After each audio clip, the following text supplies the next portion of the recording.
Welcome back to SourceFed. I'm William Haynes. I played a video game this weekend for the first time in years, leisurely. My head hurts.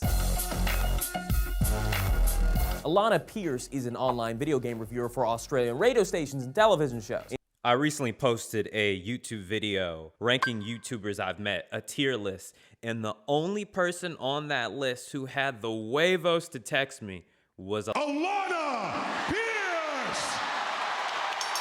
Wheezy Waiter commented. I posted that video on TikTok, and the comments from it are actually pretty heartwarming. Tons of people are talking about how they've met Alanah Pearce in real life, most likely at a convention, and how nice she was. I was honestly really impressed. I didn't realize how good of a reputation she had. Also in my video, I explained that I don't think I've ever really explained it before, but a lot of the biggest projects I've ever been a part of, Alanah for some reason just kind of got me a part of them after she was already on them. And I realized in my last video, I didn't actually explain a couple of things, and we're gonna do that in this video. I actually found out a lot about Alanah during this video, and she even texted me some things that I was like, oh, it all makes sense now. Exactly. Maybe we'll hug it out afterwards. Exactly. I did not meet Alanah in person until 2017 when we were filming Disney XD's The IGN Show.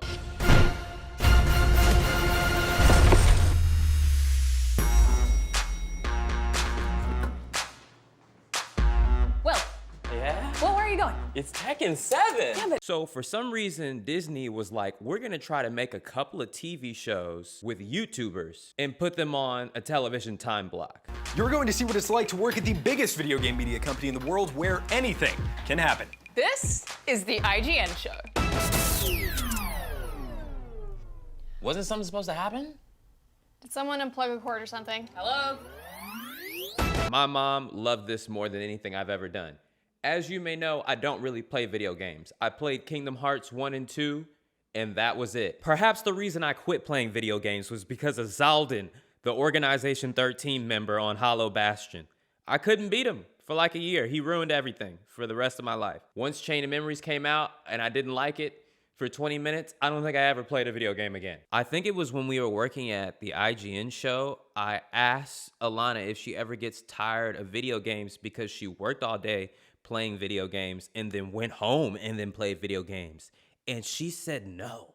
And that should have been the first sign. You don't gotta lie. You don't gotta lie. You don't gotta lie to kick it, baby. You don't gotta lie. You absolutely destroyed me by 200,000 points.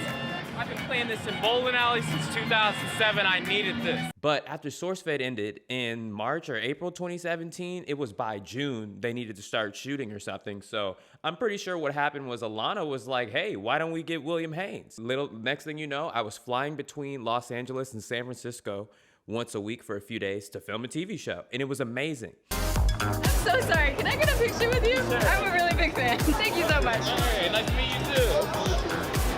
I don't think he knows who I am. And that's when Alanah and I started becoming friends. And what's so crazy is it wasn't until after the show was finished filming that she reminded me that I made a SourceFed news video about her. I'm not gonna lie, I totally forgot this happened.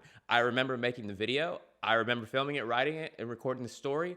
I forgot it was Alanah. So in 2014, I used to be on a show called SourceFed. What we would do is make 5 news videos a day. I didn't even know they had video games in Australia. Because she exists on the internet, she's received threats because that's what people do to each other these days. Sending death threats on the internet is the new calling someone on the phone and breathing real hard. Which sounds insane, but YouTube videos were only like 3 minutes back then. Is that a lot of the people who send disgusting or overly sexual comments to me over the internet aren't adult males. It turns out that they're mostly young boys, and the problem is they don't know any better, so responding to them rationally didn't resolve the situation. I wholeheartedly agree with her over that assessment. I was a young boy not that long ago, and I remember the urge to write things in the YouTube comment section, but I didn't. You know why? Because my parents loved me, sort of, and I was afraid of what they do to me if they found out. A lot of kids don't have parents these days. They have iPhones. Siri, how do you raise yourself to be a good person? William, it's difficult. But the interesting thing about this story is that to combat these people, she's contacted their mothers because these kids wrote to her on Facebook, which is another reason to not add your mother on Facebook. She'll find out who you really are and you have to serve consequences. And at the time, that was just one of the funniest things that ever happened.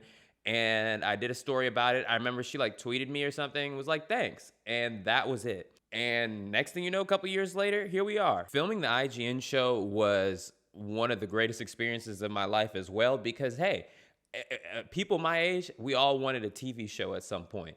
And like I discussed in the other video, for some reason they kept framing me in the middle of it. I'm like, you guys, I know the least of everyone here.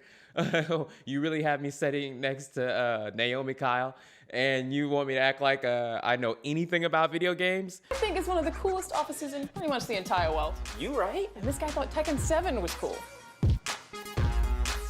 Y'all don't know what it's like getting a text from Alanah. What the well? Hey, she knows. You knew damn well I was a snake when you took me in. So since then, she actually ended up leaving IGN, which surprised me. But the thing is, she's an immigrant. She has to have a job that's going to support her visa. So everybody's like, what are you gonna do next, Alanah? Then she started working at Santa Monica Studios, you know, the studio known for the War God video game, amongst other things. She did work on God of War Ragnarok, so this is clearly something that has real meaning to her, and I hope that she does the whole franchise proud tonight. So you may forget, back in 2022, the most anticipated video game of the decade was Cyberpunk 2077. Somehow Alanah got herself in there. Something about a car. Salvaged from some other junker. All right, seen enough. Hey, what the? Hands off my car!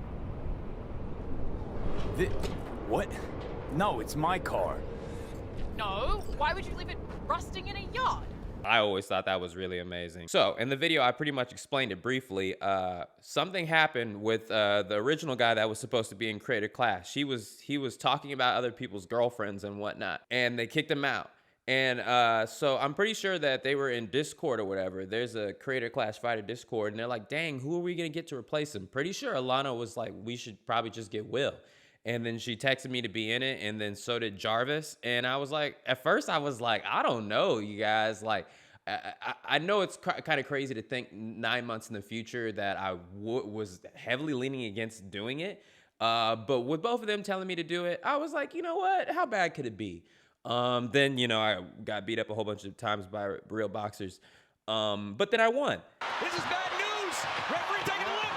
That's it! That's over! So Alanah's boxing match was honestly maybe the most intense. I mean, other than the Alanah Sabrina one, we talked about it on the podcast, how the girl fights were actually way more intense than the guy fights. The girl that Alanah fought, Mika Majette, is so funny because the announcer, he didn't want to say her name.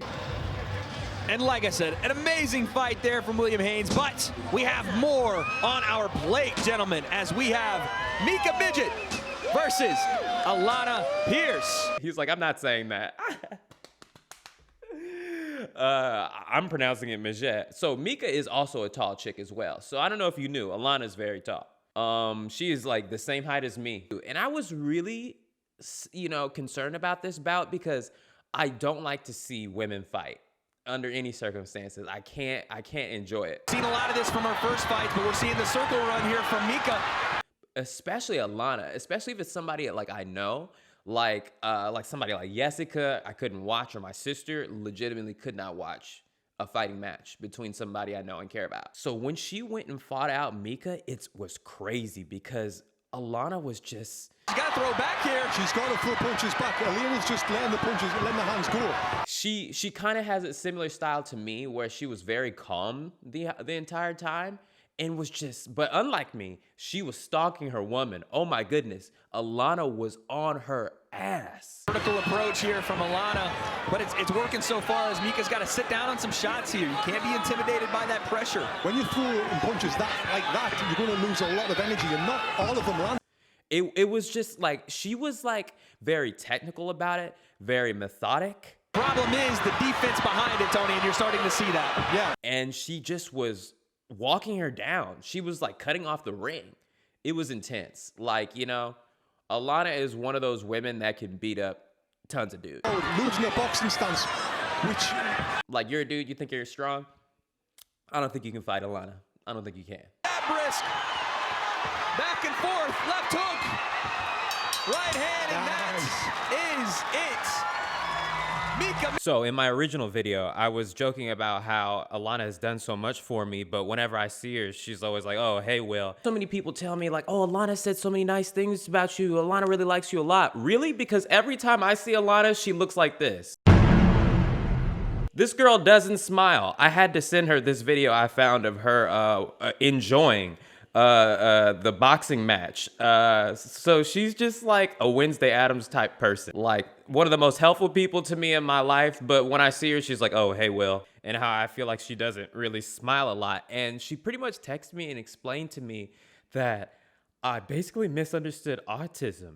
And at first I was like, is she joking or not? And then it started clicking in my head. And instead of asking her if she was joking, I Googled Alanah Pearce autism, and I found a bunch of posts of her talking to other people about how she had been diagnosed with it when she was younger, and how she is still, you know, been able to push herself to do all the great things that she has done, which is, you know, another reason why she got S tier in the original video. So, yeah, it all makes sense now, doesn't it? Like, it's all coming together.